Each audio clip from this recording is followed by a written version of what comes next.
Cuando triste estás y no puedes más, tu amigo quiero ser.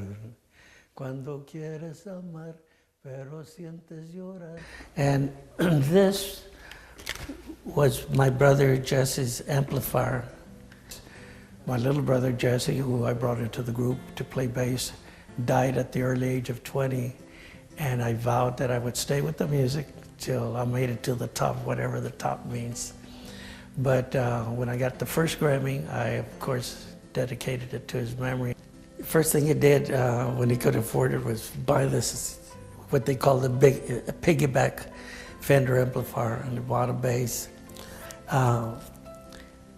And I had to do the same. Well, actually, I started about 4 years before I recruited him. Oh, he was my motivation for continuing with music. We were working at a manufacturing plant here in Temple and playing weekends. And one day he told me that he wasn't going to do both. He says, "I'm going to be a full-time musician." I thought, what? And he forced my hand to quit my day job, and I started booking the band. This was in '59, I believe it was. I had already started playing music and recording even. And Jesse, like I said, was just a young kid who super talented, but he didn't want the spotlight. He was always pushing for me to front the band, but he was a real wise kid in terms of his age. I learned several important lessons from him in life. So he quit working at the manufacturing company, and I quit also and started booking the band, and it really the circle just got bigger. So when I got the first Grammy, one of my older brothers told me, "Look, you complete your vow, that's your promise. That's the top award you can get from your peers. So that is the top that you vowed to Jesse." And I felt good. I felt like a relief, you know, all these years. But Jesse's always on my mind. He's spiritually, I feel him all the time. And no matter what happens, I always saying, well, I kept going after Jesse, so no matter what happens, unless something physical, I'll keep going, and I have. Of course, those are the Grammys.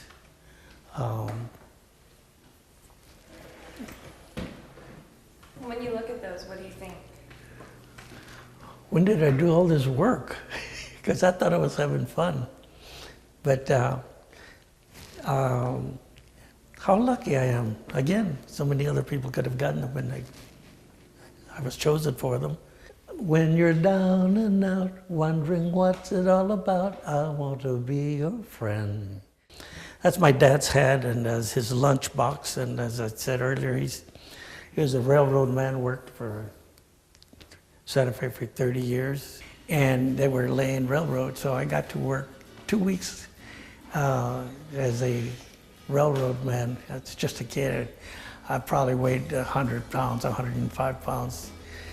And it was, you know, I felt so proud. I was already playing music, but the drummer and I were about the same height and weight, and we got on to work, and it was, I guess my dad wanted me to have that experience because he was a railroad man. He taught me some incredible lessons, things that maybe when I was a kid I didn't quite understand till much later in life. But I remember him telling me, look, from the day you're born, you have to strive. It means working to survive, just to eat as a baby. And along the way, you have to work. There's no way around it. But always try to work smart and try to do your job right the first time so you don't have to come back and do it again. And you're always going to work. You have to work till the day you die. How hard you work and whom you work for is up to you. We're mobile, we're not plants, but always remember to do your job, do your work as best you can so you don't have to repeat doing it. I've lived a life that's full.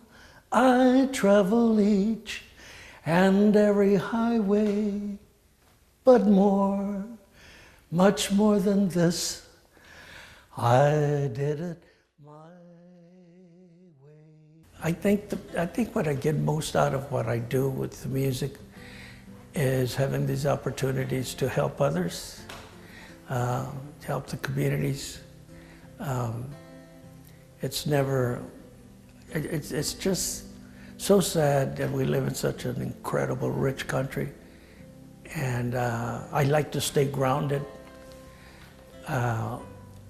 So I visit with a lot of people in different parts of this country or different organizations, and they always have something interesting to share with me regarding the communities, the problems, and